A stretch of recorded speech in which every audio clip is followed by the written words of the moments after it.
নমস্কার বন্ধুরা, সহেলির রান্নাবান্নায় আপনাদেরকে স্বাগত। তো আজকে নিয়ে চলে এসেছি ঠাকুর বাড়ি স্পেশাল একটা বিখ্যাত নিরামিষ রেসিপি, ছানার ডালনা। তো এই রান্নাটা আমি কিভাবে খুব সহজ পদ্ধতিতে করছি সেটা শুরু থেকে শেষ পর্যন্ত দেখতে থাকুন। আর এই ধরনের নতুন নতুন রেসিপি পাওয়ার জন্য আজই সহেলির রান্নাবান্না এই চ্যানেলটিকে সাবস্ক্রাইব করে নিন।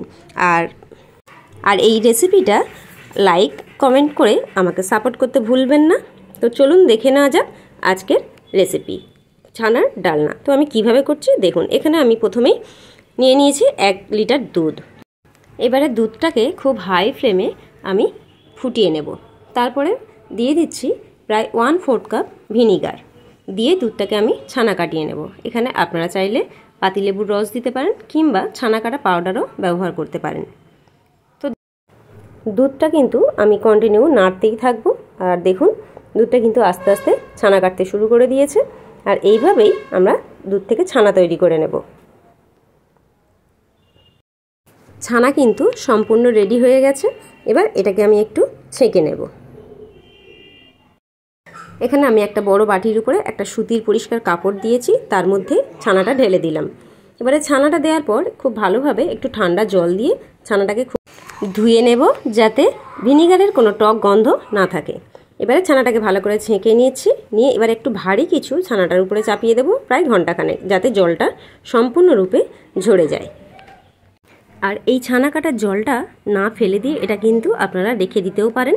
আর এই জলটা দিয়ে কিন্তু আবারও দুধ থেকে ছানা কাটানো যেতে পারে, কিংবা রুটি লুচির ডো করার জন্য এই ছানার জলটা ব্যবহার করা যেতে পারে। এবার এই ছানাটার উপরে আমি একটু ভারী কিছু চাপা দিয়ে রেখে দিচ্ছি কিছুক্ষণের জন্য। এবারে একটা মশলা রেডি করে নেব। নিয়েছি এখানে 2 চামচ পোস্ত, 2 চামচ তিল আর 4 মগজ, আর নিয়েছি 15টা মতো কাজু। এবার এগুলোকে আমি একটু জল দিয়ে মিক্সিতে পেস্ট করে নেব। এদিকে দেখুন ছানাটা আমার প্রায় জল ঝরে গেছে। এবার এটাকে আমি একটু থালায় ঢেলে নিচ্ছি। এবার এটাকে আমি একটু খুব ভালোভাবে মাখিয়ে নেব।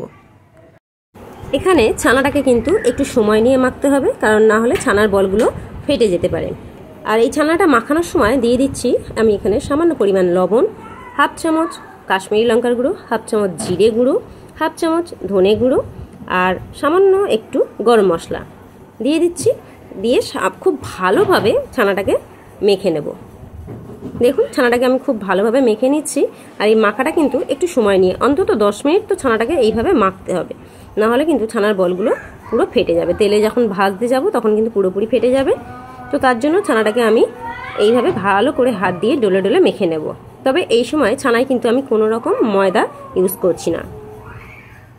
আপনারা চাইলে একটু ময়দা দিতে পারেন, কিন্তু আমি এখানে দিচ্ছি না। তো এবার দেখুন এইভাবে আমি ছানার বলগুলোকে রেডি করে নিচ্ছি। এইভাবে হাত দিয়ে ভালো করে ঘুরিয়ে ঘুরিয়ে যেভাবে নাড়ু পাকায় ঠিক সেইভাবে আমি ছানার বলগুলো রেডি করে নিচ্ছি। একটু হাতে সময় নিয়ে এই বলগুলো তৈরি করতে হবে। অন্যদিকে এখানে আমি আর একটা মশলা রেডি করে নিচ্ছি।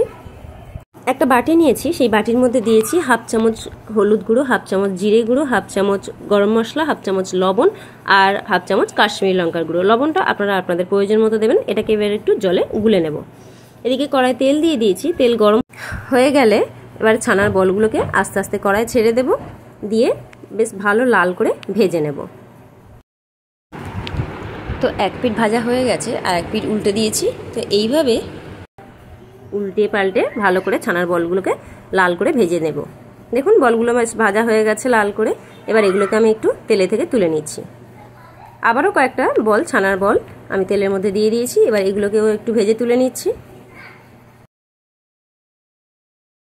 ছানার বলগুলো আমার সম্পূর্ণ ভাজা হয়ে গেছে। এবার সেই কড়াই তেলেই দিয়ে দিচ্ছি একটু গোটা গরম মশলা। দিয়েছি এখানে কয়েকটা এলাচ, কয়েকটা লবঙ্গ আর কয়েকটা দারচিনি দিয়ে এবার এটাকে একটু গরম করে ভালো করে ভেজে নিয়ে দিয়ে দিচ্ছি 1/2 চামচ জিরে। সেটাও ভাজা হয়ে গেলে দিয়ে দিচ্ছি আদা আর টমেটো আমি পেস্ট করে রেখেছিলাম, সেইটা 2 চামচ দিয়ে দিয়েছি। এটা একটু টমেটোটা একটু ভাজা ভাজা হয়ে গেলে তার উপরেই দিয়ে দিচ্ছি 2টো কাঁচা লঙ্কা। কাঁচা লঙ্কাগুলোকে আমি এমনি ফাটিয়েই ফেলে দিয়েছি। এবার টমেটোটাকে একটু খুব ভালোভাবে ভেজে নেব, না হলে টমেটোর একটা কাঁচা গন্ধ থেকে যায়। তো এবার টমেটোটা ভাজা হয়ে গেছে। এবারে দিয়ে দিচ্ছি যে মশলাগুলো গুলে রেখেছিলাম, সেই মশলাটা দিয়ে দিলাম। দিয়ে আবারও খুব ভালোভাবে একটু কষিয়ে নেব। এই সময় দিয়ে দিচ্ছি খুব সামান্য পরিমাণ একটু লবণ, দিয়ে দিচ্ছি 1 চামচ চিনি, দিয়ে আবার খুব ভালোভাবে একটু নাড়িয়ে নেব। দেখুন মশলাটা আমার কিন্তু প্রায় ভালোভাবে কষা হয়ে গেছে। এবারে আমি এর মধ্যে দিয়ে দিচ্ছি প্রায় 2 গ্লাস মতো জল দিয়ে দেব, কারণ যেহেতু ছানার বলগুলো অনেকটাই জল সোপ করে নেবে, তার জন্য সেরকম পরিমাণ বুঝে জলটা এখানে অ্যাড করতে হবে। তো ঝোলটা এবার একটু ফুটে উঠলে এর মধ্যে দিয়ে দেব ছানার বলগুলো।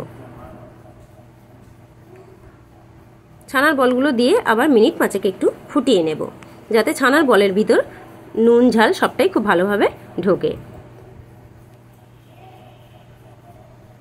দেখুন ঝোলটা ফুটছে। এবারে এই ঝোলের মধ্যে দিয়ে দেব যে কাজু, তিল, পোস্ত, চারমগজ বেটে রেখেছিলাম সেই বাটা মশলাটা, আর দিয়ে দেব 1 চামচ টক দই, দিয়ে খুব ভালোভাবে এবার এটাকে একটু নাড়িয়ে নেব। গ্যাস কিন্তু এই সময় একদম কমানো থাকবে। তো ছানার ডালনা কিন্তু আমার একদম রেডি হয়ে গেছে। এবারে আমি এর মধ্যে দিয়ে দিচ্ছি 1 চামচ পরিমাণ ঘি আর 1/2 চামচ গরম মশলা দিয়ে এবার এটাকে মিনিট 5 আমি একটু ঢাকা দিয়ে রেখে দেব। ব্যাস একদম রেডি নিরামিষ দারুণ স্বাদের ছানার ডালনা। তো আপনারাও বাড়িতে এইভাবে একবার ট্রাই করে দেখুন। আশা করছি আপনারাও খুব ভালোভাবে খুব সহজেই এটা তৈরি করতে পারবেন। আর এই ভিডিওটা যদি আপনাদের ভালো লেগে থাকে তো প্লিজ আমার ভিডিওটাকে একটু লাইক করবেন, একটু কমেন্টস করে জানাবেন কেমন লাগলো। আর এই রকম নতুন নতুন রেসিপি পাওয়ার জন্য আজ সহেলির রান্নাবান্না চ্যানেলটিকে অবশ্যই একটু সাবস্ক্রাইব করে নেবেন। আর যারা ফেসবুক থেকে দেখছেন তারা প্লিজ আমার পেজটিকে একটু ফলো করবেন। তো দেখা হচ্ছে আবারও একটা নতুন ধরনের ভিডিও নিয়ে। ততক্ষণ পর্যন্ত ভালো থাকবেন, সুস্থ থাকবেন।